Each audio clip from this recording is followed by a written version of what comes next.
আজ থেকে নিয়ে 1450 বছর পূর্বে নবী আমার বলেছেন, আম্মা জান আয়েশা রাদিয়াল্লাহু তাআলা আনহা তিনাকে, আয়েশা, আমি যখন দুনিয়া ছেড়ে চলে যাব, তুমি আমার সমস্ত উম্মতিকে বলে দিবে তোমরা তোমাদের স্বামীর ভালো করে আনুগত্য করবে, তোমরা তোমার স্বামীদের কি করবে, মর্যাদাশীল অবস্থা হয়ে তোমরা স্বামীকে পাশে নিয়ে থাকবে।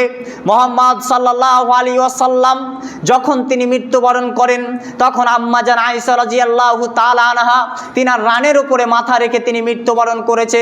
কিন্তু আজ আমাদের দিকে দেখেন, আজ আমাদের সোসাইটির মাধ্যমে দেখেন যে নবীর হাদিসটা আমরা কোথায় রাখলাম।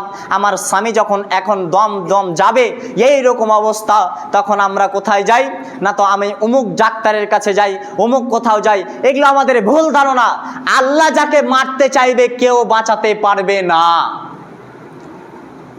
আমার স্বামী যখন দুনিয়া ছেড়ে চলে গেল, আমরা কষ্ট পেয়ে গেলাম। আমার সন্তান, স্ত্রী, মা বোন যখন দুনিয়া ছেড়ে চলে গেল, ভাই আমরা একটু কষ্ট করে আমরা চোখ দিয়ে অশ্রু বের করে একটু কান্না করে নিলাম। 2 দিন 3 দিন কান্না করলাম, 4 দিনের পরে মন থেকে সব কিছু মুছে দিয়ে আবার জীবনটা নতুন করে শুরু করলাম। এটাই আমাদের নাম কি মুসলমান? জি না। 40 দিন পর্যন্ত ওর স্ত্রী থেকে নিয়ে তাকে শোক পালন করতে হবে। স্ত্রী মারা গেলে স্বামীকে শোক পালন করতে হবে, তবে কিছুটা দিন, তবে বেশি না। সেই পারলে আনন্দ করে বিয়ে করতে পারে, তাতে কোনো সমস্যা নাই। কিন্তু স্বামী মারা গেলে তার স্ত্রীকে 40 দিন পর্যন্ত শোক পালন করতে হবে।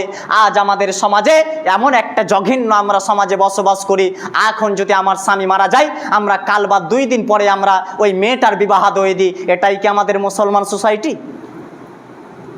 নবীর কথাকে আমরা ওয়াক করে যদি না পালন করি, কিয়ামত হারাবে।